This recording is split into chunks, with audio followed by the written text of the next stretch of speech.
Let's get into it. Sold Not For Sale podcast, episode 663 of the podcast. We got Joe Rogan talking about Trump, and I quote, "Trump's looking like a shoo-in." Joe's coming around. He has his peaks and he has his valleys. Right now, he's coming around to Trump. I think he just can't say it outright because you just can't be that person when you have a platform like his. There'll be all sorts of, CNN smears and bloggers coming after him and tweets just directed at him like crazy. And the next thing he'll have to do is interview Trump. I don't know if he wants that smoke, Trump's a great guy, but when you get around him, a lot of attacks come to you out of nowhere. And Joe might be just avoiding that a little bit. But not only are they talking about that, but they're also talking about the hilariousness of Trump. How funny he is when he's on stage. They're going to show you an example of that. And then I'm going to show you an example of that. Because when this guy's on stage, I swear this guy could sell out arenas if he just decided, you know what, instead I'm just going to be the greatest comedian ever. I think he could actually do it. Just wanted to show you this really quick before we start. We got the mainstream news brainwashing citizen shirt and, of course, the patented Sold Not For Sale shirt, all available at IamCoachColin.com. And if you'd like 10% off of anything you see on that site, all you got to do is go to the website, put in the discount code, I am Coach Colin, all capital letters, all one word, one L in the name. Colin gets you 10% off. Let's go. Yeah, this is what keeps me up at night. This is what keeps me up at night. The possibility that we don't understand that there's a game being played that we're a part of. We're little pawns. No matter how cool you think you are, you're just a little pawn in this global game of war. And it's real life consequences. Real life people get killed. That's what's terrifying. Yeah.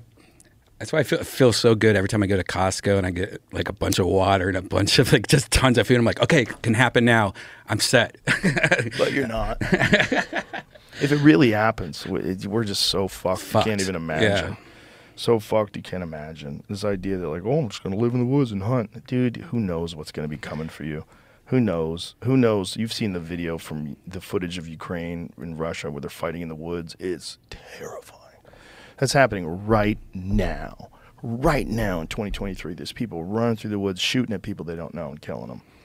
And as much as people want to look at it and say, oh, Russia shouldn't have done that and NATO shouldn't have done this, and as much as you want to say that, what's going on is people who don't know each other are being led by a giant organization, and they're going to kill people that they don't know. People who don't know each other are going to kill. People who have no conflict with these people. They don't even know them. They're going to go kill them. And those people are going to try and come kill you. That's the reality of this fucking insanity. And that only exists when you have groups of people that are controlling groups of people, and then they move them around. And then they put bases places, and then they attack things, and then they fund this and fund that, and and get this guy out of fucking office, get this guy out of power, and bring in your own little stooge, and then that guy gets killed, and they're playing this Game of Thrones shit on a global scale, and we're just trying to buy a new iPhone. Oh, look, I got the new one, USB-C finally. It is nice. It is nice, but that's the thing. It's like we're fucking powerless in this thing, and it seems like the elections are. They do their very best to make sure that they win, whether or not it's legal or illegal. What they're doing, like what they're doing with Robert Kennedy Jr. Yeah, it's crazy. Did he become an independent yet? I heard you. No, he's going to. I think. Yeah. I don't know. He said he's got some announcement, and most people are speculating. Right. But if you're an independent, are you can you win? No. See, that's why I think that would hurt him. Like we've all seen in the past, even like, what was it, Ross Perot? We're like, oh my God, he might have a chance. And then he's like 2% or something. It seems to me like the more time goes on, Trump is a shoo-in. Mm-hmm. It seems like if this shit keeps getting crazier and crazier, there's going to be a lot of liberals that will vote for him. He was the one in the beginning. We got to stop people from dying. Like, do you want Ukraine to win this war? Remember that conversation? He's like, I want people to stop dying. Like, which is the best answer any politician has ever given. Mm-hmm. And the way he said it, See if you can find that thing, though. We was talking about Millie. We was talking about leaving stuff over in Afghanistan. I might have saved it. Because it was so funny, like the way he was saying it. You see the thing that he was saying about the electric tanks? No. That's hilarious, too. He was talking about, they're going to make electric tanks. They're going to be great for the environment. They're not going to work well. They're not going to run long. They're going to blow the fucking shit out of everything. It's going to be no But it's going to be stations. good for the environment. And the way he said it was like a guy doing stand-up. That's funny. Yeah, let me find this bookmark. Yeah, electric tanks does not seem like a good idea. Oh, I'm out of charge. Yeah, it sounds insane. I don't know where I saved it, Jamie. See if can you find it? I mean, I'm looking. There's a bunch of stuff about it, so I'm trying to find it. It's him talking about. He goes, "That's when I knew this guy's a fucking idiot." Yeah. That's what he says. I just found the quote, not the video. But the way he says it, it's like he sets it up, like he's setting up a punchline. Like he sets up the story. Sir, it would be cheaper to leave them over. He's like, "Oh, that's when I realized that guy's a fucking idiot." To see a guy like him talk like that. Find it. To leave it there so they can have it than it is to fill it up with a half a tank of gas and fly it into Pakistan or fly it back to our country. You think, yes, sir, we think it's cheaper, sir. That's when I realized he was a fucking idiot. I'm sorry. Good timing. Even holds. Yeah. Look, he's holding the laughter. I'll tell you what, though, I got to know, look, we defeated ISIS. Fucking guy. Why don't you look into Jesus? He's always been an entertainer, though. I mean, I was a funny one guy. of the biggest Apprentice fans ever. I had all his books because of The Apprentice. Well, he's always a great guest on talk shows. Yeah, Great yeah. guest on Howard Stern show. You know, it's just, do you want that running the country? Well, do you want what you have running the country either? No. What you want is peace. And how the fuck do you get it? And I don't even know if he can. I don't know. If anybody I mean, can see, do that's the problem I think a lot of people had with him, right? Like he was the opposite of peace. He just divided everybody. He definitely divided everybody's opinions in this country, but a lot of it was based on bullshit. A lot of it was the Russia collusion stuff, where people really did legitimately believe that Russia had put him into power, and like there was people that were thinking he was a Russian agent, and it was all horseshit. But they can say stuff like that, and they can, they can get you believing. They can get you believing. And a lot of people, they just surface level everything. They don't look into any of it. They surface level everything. Like when Robert Kennedy Jr. was being called an anti-Semite for saying that it seems like COVID-19, like that they have viruses that specifically target certain genetics. He's just saying that the technology is possible, right? He's saying that not only is it possible, but the research has been done. Like it actually exists, and he was talking about it. And they were saying anti-Semitic. Yeah. Man, I'd lost complete faith in Robert F. Kennedy Jr. Complete faith. He's fallen lockstep with all the other politicians. And see, towards this next clip that I'm about to play you, that's what Trump didn't do. My sinuses are terrible. I don't know what's going on, but that's what Trump didn't do. I want to get to Trump wouldn't fall for that and into that, even when it came to this conflict. Let's watch this. another voter. Caitlin Boissonneau is a student here at St. Anselm College. She's a Republican. This will be the first election that she has voted in. What's your question for the president, Caitlin? Hello, President Trump. Hi. Thank you so much for coming. Thank you. The current administration has made it clear that we should continue to provide military equipment to Ukraine so that they can defend themselves. Do you support this decision, and how would you deal with the increasing threat posed by Vladimir Putin? First of all, thank you very much. It's really nice. And it's an important question, so important, because we're giving away so much equipment. We don't have ammunition for ourselves right now. We don't have ammunition for ourselves. We're giving away so much. But here's the thing. I have to say it to start off. No longer matters. If I were president, this would have never happened. And even the Democrats admit that. Putin knew it would have never happened. And his pipeline would have never happened. A lot of things would have never happened.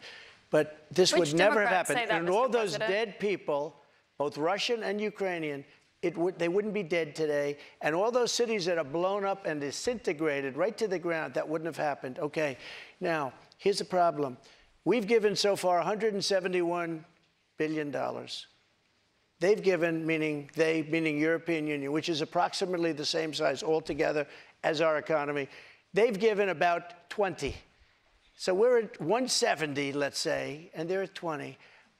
You don't have to know too much about history to realize, or geography, to realize that they're a little bit more affected than we are, okay? So they've got to put up a lot more money because they're taking advantage of us like every other country did. That's why I ended NAFTA and replaced it with the USMCA, Mexico, But on Canada. this issue, Mr. President, I should know, I don't know any Democrats who have said they don't believe Putin would have been invaded if you were president. But her question is, would you continue to give Ukraine money and weapons if you're elected? What's the answer? I have a very good relationship with President Zelensky because, as you know, he backed me up with the phony impeachment hoax #1 when he said the president didn't do anything wrong. So I happen to like. So I happen to like. Yeah, that's right. And I was totally exonerated, by the way. Just a waste of time and money. You were impeached over that. You were impeached over that. But let's stay on topic here, Mr. President, because the question is, would you give Ukraine weapons and funding? I was impeached by a crazy woman named Nancy Pelosi. But the question here is, would you give Ukraine weapons and funding if you were elected? I would sit down. Let me just put it a nicer way. If I'm president, I will have that war settled in 1 day, 24 hours. How would you settle that war in 1 day? Because I'll meet with Putin, I'll meet with Zelensky. They both have weaknesses and they both have strengths. And within 24 hours, that war will be settled. It'll be over. It'll be absolutely over. Do you want Ukraine to win this war? I don't think in terms of winning and losing. I think in terms of getting it settled so we stop killing all these people and breaking down this country. Now, you said you don't think in terms of winning and losing. Mr. President, can I just follow up on that because that's a really important statement that you just made there. Can you say if you want Ukraine or Russia to win this war? I want everybody to stop dying. They're dying, Russians and Ukrainians. I want them to stop dying. And I'll have that done. I'll have that done in 24 hours. I'll have it done. You need the power of the presidency to do it. But you won't say that you want Ukraine to win. You know what I'll say? I'll say this. I want Europe to put up more money because they're in for 20 billion. We're in for 170, and they should be. And they should equalize. They have plenty of money. They should equalize.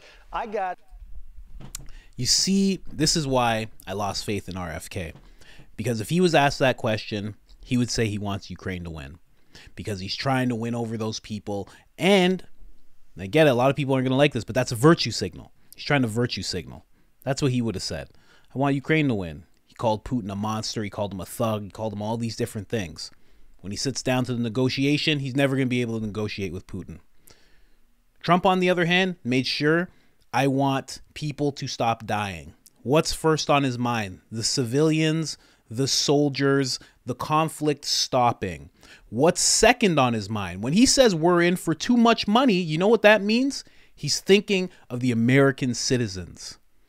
I'm giving too much money into this. I could bring money over here. They should equalize. It should be equal because we have other things that we have to deal with in our country. That just people don't, because of the way he addresses things, the way he talks, it doesn't come across properly. But that's what he's actually saying. Vivek was so right in saying he was one of the greatest president of the 21st century. So good. Who's better? Obama wasn't better. Bush wasn't better. Biden's terrible. He's the best. And this is exactly what he would do with the Israel conflict. Maybe he wouldn't solve it in 24 hours, but at least what he would have in mind is innocent people and soldiers with families stop dying. Let's figure this out. Let's do something. If it's this one terrorist group, let's go after them the same way we went after bin Laden. Let's mitigate the civilian casualties as much as possible. Little bias, because I love the guy. He got 3 Trump shirts sitting right over there. I know, but still. Now let's go to the funnier part. I just had to let that out because I'm having a conversation with someone in the comments right now about RFK, and I've lost hope in that guy. He's just fallen lockstep with everybody. And when a politician falls lockstep with everybody, starts saying the exact same things, that's a mask off moment. He's showing you that he's just like everybody else. I'll do another video about that. Let's get into this. But let's see. Look, some people say Biden's going to make it. Does anybody think he's going to make it to the starting gate? I mean, the guy can't find his way off of a stage. Look, here's a stage. Here's a stage. I've never seen this stupid stage before, right? I've never seen it. But if I walk left, there's a stair. And if I walk right, there's a stair. And this guy gets up. Where am I?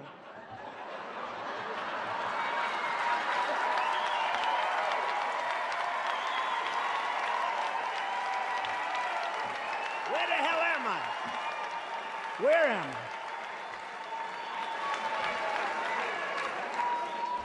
I? Nah, he's terrible. Terrible. You know, I'm much tougher on him than I used to be. Out of respect for the office, I was never like. He's the most corrupt president, the most incompetent president we've ever had. But when they indicted me, and then again and again and again, I was never indicted. Now I'm setting records. Al Capone was not indicted so much. Alphonse Capone. If you looked at Al Capone in the wrong way, he'd kill you. He was not indicted like me. I was never indicted. I didn't know. When they taught me at the Wharton School of Finance, they didn't talk about indictment. It's a disgrace what's happening. They've weaponized elections. They've done everything. I mean, these are very bad people.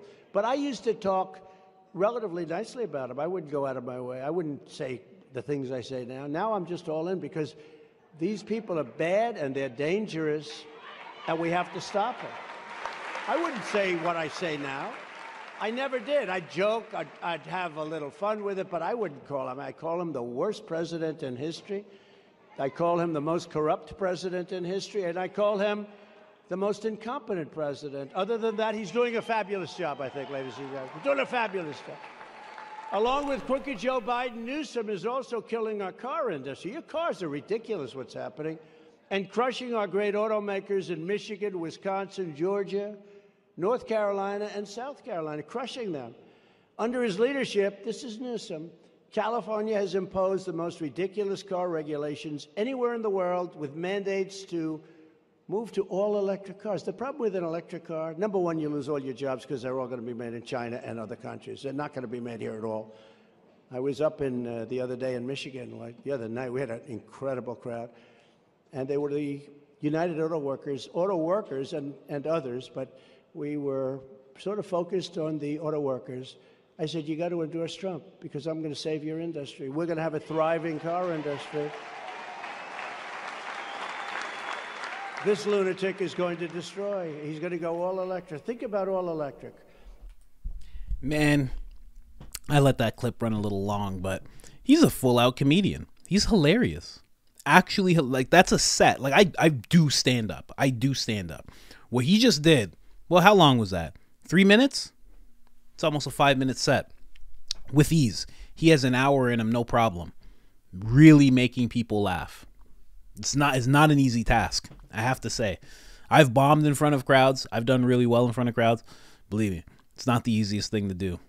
And like Joe said, he's holding for the laughs. His timing is great. It's just amazing. Absolutely amazing. And you know what? Again, like I said with Joe, I'm feeling it myself. As you see absolute chaos bursting out everywhere in the world, you start to remember, oh, the last guy wasn't having this. The last guy was thinking about American citizens.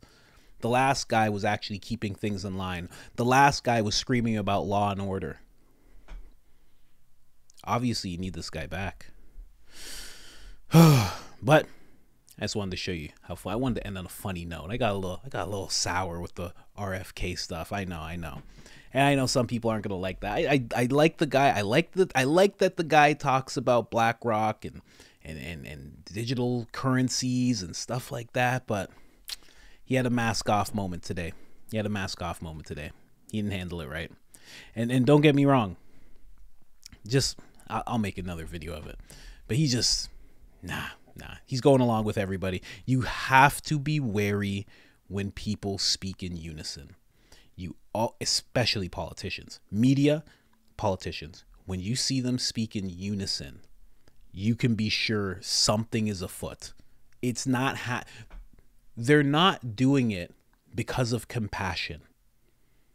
Think about it. Who needs more compassion than you? 90%. 90, you know, there's some people in the UK, you know who I'm talking to the US, I'm talking to Americans.